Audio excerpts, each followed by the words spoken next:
और बड़ी खबर इस वक्त आपके सामने। उन्नाव रेप केस मामले में आज सुप्रीम कोर्ट में सुनवाई होनी है। कुलदीप सेंगर की सजा निलंबन पर सुप्रीम कोर्ट में सुनवाई होगी।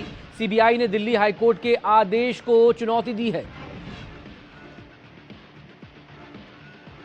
और बड़ी खबर है मध्य प्रदेश के विदिशा से, जहां पर कपड़े की दुकान में भीषण आग। मंडी बामोरा कस्बा में कपड़े की दुकान में आग लग गई। शॉर्ट सर्किट आग लगने की वजह बताई जा रही है। लोगों को रस्सी और क्रेन के जरिए निकाला गया। तस्वीरें आपके सामने न्यूज़ 24 पर। फायर ब्रिगेड की टीमें मौके पर पहुंची आग पर काबू पाने के लिए।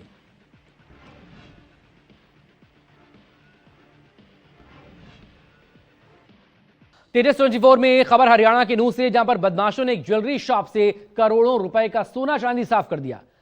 सीसीटीवी में चोर कैद हो चुका है। चेहरे पर ब्लैक मास्क लगाकर बदमाश शोरूम पर पहुंचे। सभी हथियारों से लैस थे। दुकान का शटर तोड़कर अंदर घुसे और वारदात को अंजाम देने में जुट गए। जो फुटेज सामने आया है उसमें बदमाश चोरी का सामान गठरियों में बांधकर ले जाते दिख रहे हैं।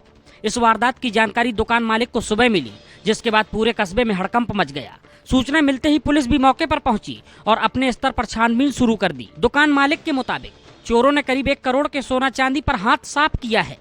पुलिस फिलहाल पूरे मामले की छानबीन कर रही है। इधर लखीमपुर खीरी में गैंगरेप के बाद जबरन शव दफनाने का मामला सामने आया। 20 दिन बाद 15 साल की एक लड़की की लाश कब्र से बाहर निकाली गई। पूरा मामला सामूहिक दुष्कर्म से जुड़ा है, जिसकी शिकायत मिलने पर पुलिस ने कार्रवाई की। घटना के करीब 20 दिन बाद एक किशोरी का शव कब्र से निकालकर पोस्टमार्टम के लिए भेजा गया। परिजनों की माने तो घटना 8 दिसंबर की रात की है। गांव के 3 युवकों ने दादी के साथ सो रही किशोरी का मुंह दबाकर अगवा कर लिया, फिर करीब 400 मीटर दूर ले जाकर उसके साथ सामूहिक दुष्कर्म किया। आरोपी उसे बेसुध हालत में छोड़कर फरार हो गए। कुछ समय बाद उसकी मौत हो गई थी, जिसके बाद शव को दफना दिया गया। आरोपी शिकायत करने पर लगातार जान से मारने की धमकी दे रहे थे, इसलिए परिजन लंबे समय तक चुप रहे। इधर महाराष्ट्र के रायगढ़ में हुई एक सनसनीखेज हत्या ने पूरे इलाके को दहला दिया। जो सीसीटीवी सामने आया वो कानून व्यवस्था पर कई सवाल खड़े कर रहा है। शिंदे गुट के पार्षद मानसी कलोखे के पति की दिन दहाड़े निर्मम हत्या का सीसीटीवी फुटेज सामने आया है। इस फुटेज में साफ देखा जा सकता है कि 5 हमलावर मंगेश कलोखे पर ताबड़तोड़ हमला कर रहे हैं। वार भी कुछ इस कदर कि मंगेश कलोखे की मौके पर ही मौत हो जाती है और हमलावर वहां से फरार हो जाते हैं। मंगेश कलोखे की हत्या के बाद पुलिस एक्शन में आई। फुटेज के आधार पर 10 लोगों के खिलाफ केस दर्ज किया गया। साथ ही आरोपियों को गिरफ्तार करने के लिए 10 पुलिस टीमें बनाई गईं। पुलिस ने अभी तक 7 आरोपियों को गिरफ्तार कर लिया है। आगे की जांच चल रही है। इधर महोबा में जमीन के लालच में खूनी रिश्तों के कत्ल का मामला सामने आया। बेटे ने पिता को मौत के घाट उतार दिया। तस्वीर ऐसी जो आपको दिखा भी नहीं सकते हैं। बुजुर्ग के गले में तौलिया का फंदा कसा था। सिर को किसी भारी वस्तु से बुरी तरह कुचला गया था। मामला महोबा के गुढ़ा गांव का है, जहां खेत पर 75 साल के किसान लाल दीवान का शव लहूलुहान मिला था। जानकारी मिलते ही पुलिस एक्शन में आई और 24 घंटे के भीतर हत्या की वजह का खुलासा किया तो चौंकाने वाला निकला। पुलिस के मुताबिक आरोपी और मृतक के छोटे बेटे को बड़े भाई को पूरी जमीन मिलने का डर था। इसी वजह से उसने कत्ल का रास्ता चुना और इस खौफनाक वारदात को अंजाम दिया। पुलिस ने आरोपी बेटे को गिरफ्तार कर लिया है और मामले की जांच कर रही है। खबर मध्य प्रदेश के विदिशा से, जहां पर मंडी बामोरा में एक दुकान में आग लग गई। देखते ही देखते आग ने विकराल रूप ले लिया। कपड़े की दुकान में आग भीषण लगी थी, जिससे मौके पर अफरा तफरी मच गई। कुछ ही देर में स्थिति भयानक नजर आने लगी, जिसका अंदाजा इन तस्वीरों को देखकर लगाया जा सकता है। तुरंत ही फायर ब्रिगेड को जानकारी देने के साथ ही स्थानीय लोगों ने बचाव अभियान शुरू कर दिया। दुकानों के ऊपर से रह रहे लोगों को रस्सी और जैन मंदिर में हो रहे काम की क्रेन मशीन से बचाया गया। आग लगने की वजह शॉर्ट सर्किट बताया जा रहा है। इस हादसे में किसी तरह से जानमाल का नुकसान नहीं हुआ। हालांकि दुकान पूरी तरह से जलकर राख हो गई। उत्तर प्रदेश के औरैया से एक साथ 3 अजगर निकले। अजगर को देखकर हड़कंप मचा। जानकारी मिलते ही वन विभाग की टीम पहुंची, उनका रेस्क्यू किया।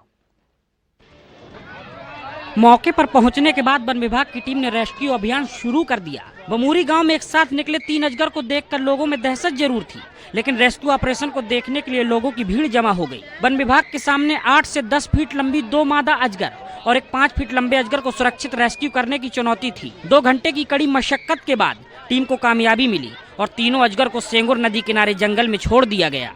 आखिरकार लोगों ने राहत की सांस ली। यहाँ अक्सर ही अजगर निकलने की घटनाएं सामने आने की वजह से ग्रामीण दहशत में रहते हैं। बिहार के आरा में 6 दिनों से लापता 10 साल के बच्चे का शव कुएं से बरामद किया गया। विरोध में परिजनों के साथ स्थानीय लोगों ने सड़क जाम कर दी। ये हंगामा, ये विरोध प्रदर्शन उस आदित्य पांडे का शव मिलने के बाद का है जो 22 दिसंबर से लापता था। कुएं से शव मिलने के साथ ही परिजनों के साथ आक्रोशित लोगों ने आरा बड़हरा मुख्य सड़क को जाम कर दिया। इस दौरान पुलिस और प्रशासन के विरोध में नारेबाजी के साथ आगजनी की गई। जानकारी के मुताबिक आदित्य पड़ोस के गांव छपरापार में आयोजित यज्ञ मेला घूमने गया था और उसी समय लापता हो गया। अब 6 दिन बाद उसका शव कुएं से बरामद किया गया। आक्रोशित लोग हत्या का आरोप लगा रहे हैं। वहीं पुलिस के अनुसार पोस्टमार्टम रिपोर्ट से मौत का कारण स्पष्ट हो सकेगा। वाराणसी पुलिस को बड़ी कामयाबी हाथ लगी। पुलिस ने कोडीन कफ सिरप तस्करी और मनी लॉन्ड्रिंग के अंतर्राष्ट्रीय सिंडिकेट का भंडाफोड़ किया है। Varanasi police codeine cough syrup मामले में लगातार गिरफ्तारियां कर रही है। इसी कड़ी में पुलिस ने 5 लोगों को गिरफ्तार किया है। ये सभी लोग फर्जी मेडिकल फर्म के जरिए दवा की आड़ में नशीली सिरप की तस्करी करते थे। करोड़ों का कोडीन कफ सिरप बांग्लादेश भेजते थे, फिर उसकी ब्लैक मनी वापस भारत लाते थे। पुलिस ने इन सब के पास से भारी मात्रा में नशीली सिरप के साथ चेकबुक, लेटर पैड, लैपटॉप और मोबाइल फोन बरामद किया है। अब तक की जांच में करोड़ों रुपए के संदिग्ध ट्रांजैक्शन और अंतर्राष्ट्रीय नेक्सस की पुष्टि हुई है। पूरे मामले की छानबीन की जा रही है। पंजाब फजीलका पुलिस ने एक हेरोइन तस्कर को गिरफ्तार किया। स्टेट स्पेशल ऑपरेशन सेल और बीएसएफ ने संयुक्त तौर पर यह कार्रवाई की है। पुलिस शिकंजे में आया ये युवक कोई मामूली आरोपी नहीं बल्कि इंटरनेशनल ड्रग तस्कर है। दिमाग इतना शातिर कि पाकिस्तान से ड्रोन के जरिए हेरोइन मंगाता था। पुलिस ने इसके पास से 5 किलो से ज्यादा हेरोइन बरामद की। पकड़े गए आरोपी की पहचान बलजीत सिंह के रूप में हुई है, जो जलालाबाद का रहने वाला है। इस शातिर आरोपी को गिरफ्तार करने के बाद कोर्ट में पेश किया गया, जहां अदालत ने इसे 3 दिन की पुलिस रिमांड पर भेज दिया है। पुलिस आरोपी बलजीत से आगे की पूछताछ कर रही है। उम्मीद है कई बड़े खुलासे हो सकते हैं। इधर अलीगढ़ पुलिस ने इंटर स्टेट ठगी गिरोह का पर्दाफाश किया। 6 आरोपी गिरफ्तार किए गए, हालांकि 2 अब भी फरार हैं। इनके पास से कैश और हथियार बरामद किए गए। पुलिस शिकंजे में खड़े ये 6 शातिर टप्पेबाज हैं, जो रुपए दोगुना करने का झांसा देकर लोगों को अपना शिकार बनाते थे। आरोपी सीधे साधे लोगों को रुपए दोगुने करने का लालच देकर उनसे टप्पेबाजी करते थे। गैंग असली नोटों के बीच कागज के नकली नोटों की गड्डी लगाकर ठगी को अंजाम देते थे। दिल्ली से मास्टरमाइंड पति और पत्नी गिरोह को ऑपरेट कर रहे थे। गिरफ्तार आरोपियों के पास से पुलिस ने कार और स्कूटी के साथ ही 75,000 कैश जब्त किए हैं। इतना ही नहीं, पुलिस ने इनके कब्जे से तमंचा, कारतूस और बच्चों के खेलने वाले 200 और 100 रुपए के नोटों की 12 गड्डियां और नोट गिनने की मशीन बरामद की है।